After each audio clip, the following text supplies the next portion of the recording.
Ce que je voulais vous dire aujourd'hui, c'est une fête assez particulière. Nous avons bien sûr la participation de l'armée de l'air, je dirais des armées en général, parce que j'ai vu aussi que nous avons la marine qui est présente et qui fait aussi du recrutement. Je rappelle que la présence de l'armée est très importante pour nous et est très importante aussi pour la région. Sachez que aujourd'hui les armées recrutent, et les armées recrutent des techniciens, et on fait de la formation de techniciens. Et si vous avez des jeunes dans votre environnement et des jeunes qui passent aujourd'hui, je préfère de la publicité pour ces armées, pour notre armée, qui a besoin de jeunes pour remplacer, je dirais, d'abord ceux qui partent, mais aussi pour augmenter son potentiel de technicien de haut niveau. Donc n'hésitez pas, même nous tous qui connaissons des jeunes qui sont à la recherche d'emploi, ils peuvent trouver des emplois dans nos armées et c'est très important pour nous et pour eux. Je voudrais vous parler maintenant de notre terrain. Vous savez que l'aérodrome des Mureaux fait partie de l'histoire, je dirais, de la France et de l'aéronautique. Et aujourd'hui, depuis que nous avons repris ce terrain, nous avons une attitude de développement. Et ce développement aujourd'hui se traduit par un certain nombre de faits marquants. Nous avons créé des emplois. D'abord un emploi de chef de projet qui aujourd'hui qui fait partie, qui est un peu le chef, je dirais, de l'aérodrome et qui m'aide beaucoup. C'est Cécile, elle est là quelque part. Un emploi d'avenir que nous avons créé avec Monsieur Garret. Et nous avons embauché aussi, par l'intermédiaire de l'aéroclub Roger Janin, un apprenti mécanicien. Cet apprenti mécanicien est arrivé depuis lundi dernier, donc il va permettre quand même de remplacer des anciens dans ce métier. Nous avons fait un travail, je dirais, important de remise en état des bâtiments. Des bâtiments que vous avez derrière vous, qui étaient dans un état, je dirais, pas très conforme, je dirais, à ce qui se passe aujourd'hui. Et maintenant, il a été remis en état et aussi isolé dans le cadre du développement durable. Nous avons aussi lancé la réalisation d'un hangar pour remplacer le vieil hangar où on fait la maintenance par un hangar beaucoup plus ciblé vers la maintenance des avions et aussi avec des facilités pour accueillir des apprentis. Un seul apprenti ne suffira pas. Je pense que par la suite, on en prendra peut-être un ou deux supplémentaires. Si on peut faire ça, je pense que sur l'aérodrome, nous aurons fait une très bonne action. Je voulais vous parler des pistes. Les pistes ont été remises en état. La piste, ce qu'on appelle la piste nord, a été refaite l'année dernière. Donc c'est une piste de 1950 mètres avec atterrissage et décollage décalé, ce qui permet de protéger l'environnement et en particulier, je dirais, l'environnement des riverains. Décollage, je dirais, beaucoup plus loin, donc ils montent beaucoup plus vite et ils gênent moins en bout de piste. Et les atterrissages décalés, c'est-à-dire qu'on atterrit un peu plus loin sur la piste, et moyennant quoi, ça gêne un peu moins quand même les riverains. La piste sud, elle, sera refaite à compter du mois d'octobre. J'attends pour cela qu'on me donne la date exacte, mais normalement c'est prévu début octobre. Nous avons remplacé tous les matériels d'entretien. Nouveaux tracteurs, des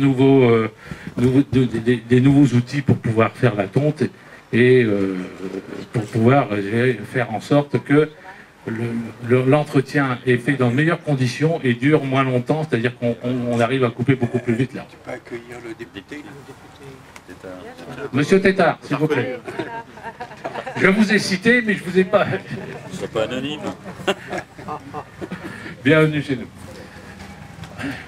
Ensuite, après avoir fait tout ça, nous avons lancé en relation avec les associations de l'environnement, et je vais en citer une, en particulier l'association de la route du quartier de la route de Verneuil, par la présence de M. Magnin que je vois ici, et d'autres associations bien évidemment.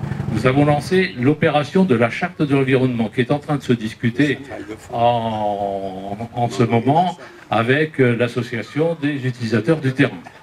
Et si tout va bien, on va arriver, je dirais, à faire en sorte qu'avant, disons, 1 mois à 2 mois, on aura réglé cette opération de charte de l'environnement et qui rendra service, je dirais, à tout le monde, à la fois aux utilisateurs et aussi à l'environnement qui est le nôtre. Et aussi dans le cadre de l'environnement, la personne que nous avons embauchée comme emploi du futur, à venir, va pouvoir nous permettre de développer une activité d'apiculture. Et puis, dans le cadre de l'aide à la jeunesse, nous avons aujourd'hui participé à l'opération des Muraux Vus du Ciel. D'ailleurs, je pense que tu es allé voir quand même leur exposition, ça valait quand même le déplacement avec tout. Et je vous suggère d'y aller aussi parce que vraiment c'est une participation à la fois de l'aérodrome, aussi du syndicat et en particulier de M. Boiseau qui est pilote de chez Janin et qui est un photographe, je dirais, vue du ciel, qui est vraiment un spécialiste. Et en finale, nous avons aidé, alors au début j'avais prévu d'aider 6 jeunes à passer la première étape du brevet de pilote, c'est-à-dire le lâcher, et sur les 6, il reste 3. Et je vais leur remettre d'ailleurs leur diplôme pour clôturer une partie de cette matinée. Donc Jean-François Fabre-Marinet.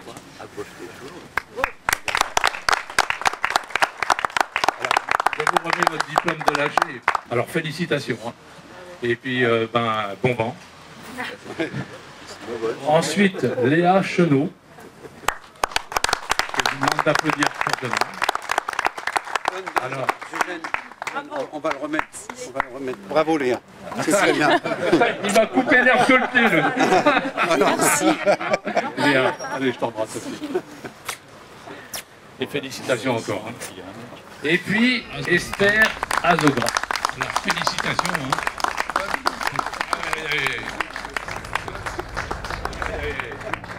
Et pour clôturer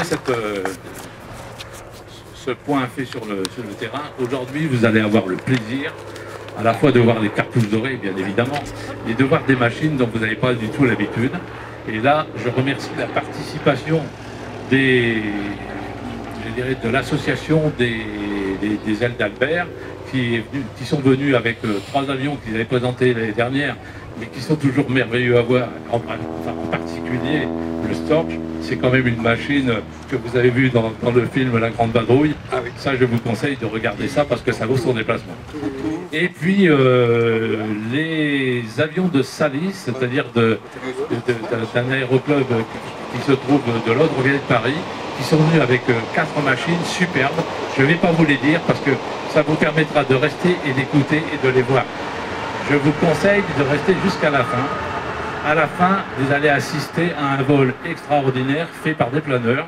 C'est-à-dire un planeur qui décollera d'ici, planeur qui sera lâché, planeur qui fera quelques acrobaties devant vous.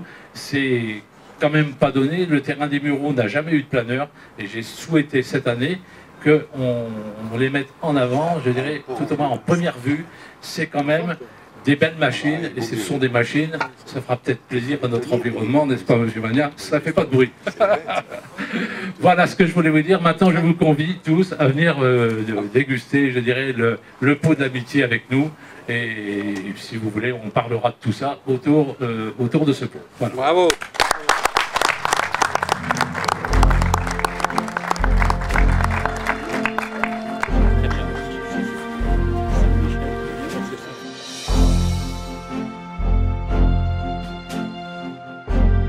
Présente l'aboutissement d'un travail que vous avez Ça a consisté en quoi ce travail? Ça consistait en l'apprentissage de l'avion, de bien d'être autonome aussi. Voilà. Pouvoir être autonome. On a été subventionné jusqu'au lâcher. Donc on pensait à 15 h, j'ai été finalement lâché au bout de 18 h. Mais donc on nous a donc payé nos heures jusqu'au lâcher pour ensuite peut-être atteindre le brevet de base. C'est encourageant pour la suite parce que ça montre qu'on est capable, qu'on est je sais pas comment dire, je sais pas comment vous dire, c'est vraiment génial. Au début, beaucoup de stress en fait. On se demande si on est vraiment capable et puis au final, on se dit que si on nous laisse le faire tout seul, c'est que forcément on peut le faire. Donc je ne sais pas comment dire. Tout ce qui permettra aux jeunes de découvrir des passions et de découvrir des univers qui leur permettront de trouver du boulot, d'avoir un épanouissement personnel ou professionnel est une chose formidable. Nous, on a la chance, plus que la chance d'avoir cet endroit, cet aérodrome, que les jeunes des alentours en profitent, c'est formidable. Et là, ils sont complètement convaincus. Quasiment, on voit qu'ils ont presque déterminé leur avenir au vu de cette chance qui leur a été donnée, qu'ils ont saisie.